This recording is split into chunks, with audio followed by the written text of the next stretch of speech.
Tony, can you give our readers a brief history behind your photography experience, background, and what did get you started in the first place? Well, actually, I've been involved in photography since I was a teenager. A friend of a co-worker introduced me to, they weren't DSLRs, they were just SLRs then. And what does SLR stand for those that... Single lens reflex. It's what most professional photographers use now. Although we've all gone to the digital SLRs now. The friend introduced me to it, got me started. I started studying photography to improve my photography. Over the years, I've been in and out of it, and approximately 4 or 5 years ago, I got serious about photography and decided that learning on my own wasn't doing it. I wasn't getting as far as I wanted to get, and started taking classes on it. In that process, I started renting studios. Found that renting studios wasn't for me because I had to bring in my own props. Some people would say that you could use their props, some say you couldn't use their props, some say you could use their lights, some say you can't use their lights. It just became a hassle. So I decided to open up a studio and do a co-op type thing where I'm renting on a monthly basis to photographers, because there's plenty enough time in the month to have a number of photographers working out of one studio. And that brought me to where I am now. I opened up a studio in Oakland, and I, in the last year, opened up this studio in Hayward. As for your photography, what kind of gear do you use on a regular basis to create the images you have? Well, for camera equipment, I use Canon. I love the way it works. It's a excellent quality, and I'm able to produce the images that I want. For lighting, I'm mostly working out of my Hayward studio, and I use Paul Buff Einstein lights. They're excellent lights, comparable to some of the much more expensive lighting equipment that's out there. And Paul Buff is a U.S. company, and they have excellent service. I'm 99% a studio shooter, so of course I'm using my studio here and my studio in Oakland to do 99% of my shots. I do fashion, fine art, anything that I can do in the studio, I prefer to be in the studio. And what kind of Canon do you use? I have actually a 60D and a 6D. Okay. I'm using mainly the 6D at this point because of the full frame. Okay. And what kind of lenses, like, what do you prefer? Like prime versus, zoom, and what's your I am 100% zoom shooter. 100%. I don't like zooming with my feet. And the zoom allows me to take a position and stay there, okay, as long as I'm using the correct lens. The lens that I use the most at this point is the 2470. I do have another lens on my 60D or D60 that I use. That's a 18 to 20, 18 to 200. Sorry. But 99% of my shooting is done with the 24 to 70 in the studio. Okay. Okay. Is there a preferred style or genre of photography that you like shooting? Right now, my preferred, I won't say it's a genre, I like photos with people in them. If I do a landscape, it's going to be a person in it. I do fine art, fashion, going to be getting more into street. I'm constantly trying to learn and expand my photographic skills.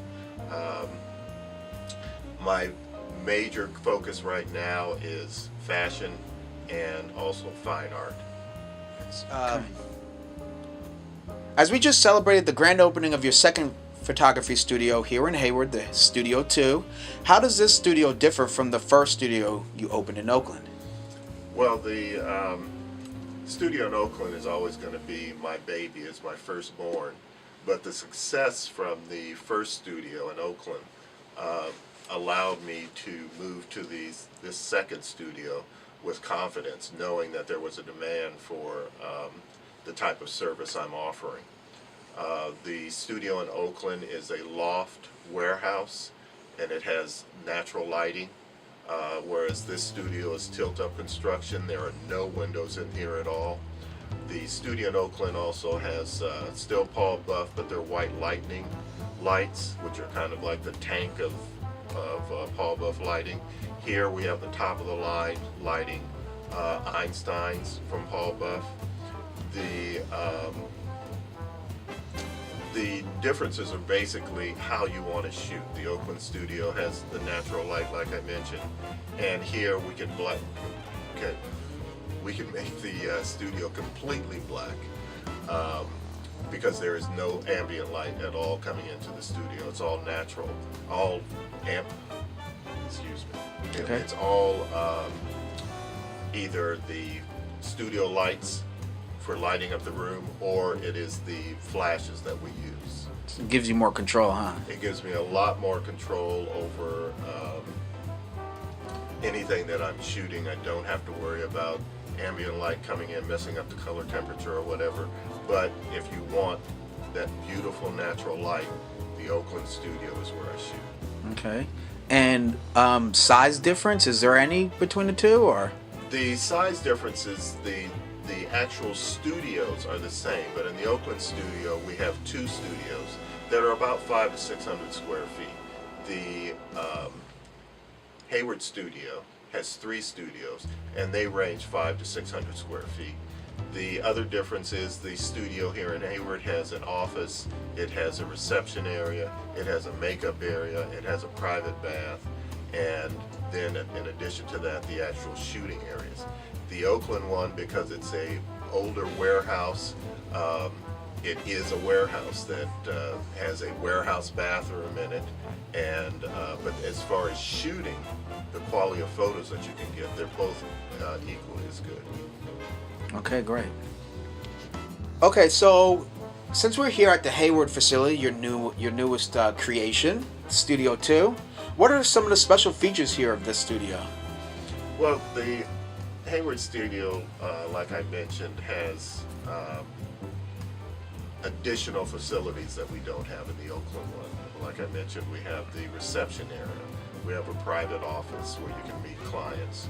We have a makeup area that's, we can actually have 2 makeup artists or 2 hairdressers working at the same time. We have a private bath where people can, we use as a secondary dressing area, and we have the primary dressing area. Moving into the studio, we have numerous props spread throughout the all 3 studios, which we interchange in between each studio depending upon what you want to use. We have a minimum of 9 modifiers. We have all the stands. We have everything that you could possibly need. Well, I'll say 99.9% of what you could possibly need to conduct a professional shoot. All you really need to bring in is your camera, your trigger, and your subject. Everything else we supply, including beverages. So all for one low price, basically. All for a very economical price. We rent by the hour. We're full on our monthly, but that changes from time to time. But all for a very economical price. Adding it in, the price is so economical that adding it into your shoot cost is pays for itself, huh? Exactly.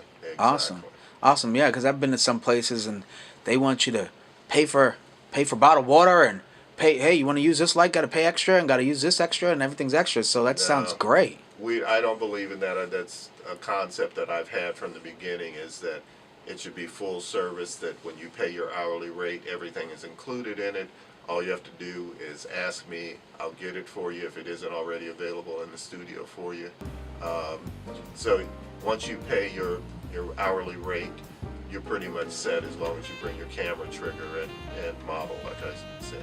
Great. That means any photographer's budget can shoot in here. Absolutely. In fact, this evening I have a teenager that's coming in to shoot a music video Wow. in one of the studios.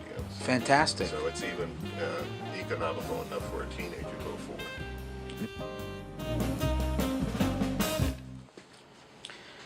Okay, so what are the benefits would a photographer get from renting in a professional studio, or just, try to save some bucks and shoot in their living room? Well, it really comes down to professionalism. Not only professionalism in the way that you're presenting yourself to your clients, but also professionalism in the quality of the images that you're going to be producing. In here, you've got total control over your lighting. You've got professional quality lighting that you're shooting with. You've got a makeup area that is one of the better makeup areas in the Bay Area, and it accommodates either a makeup artist and a hairdresser, or two of either of those, that they feel good when they're in here working also.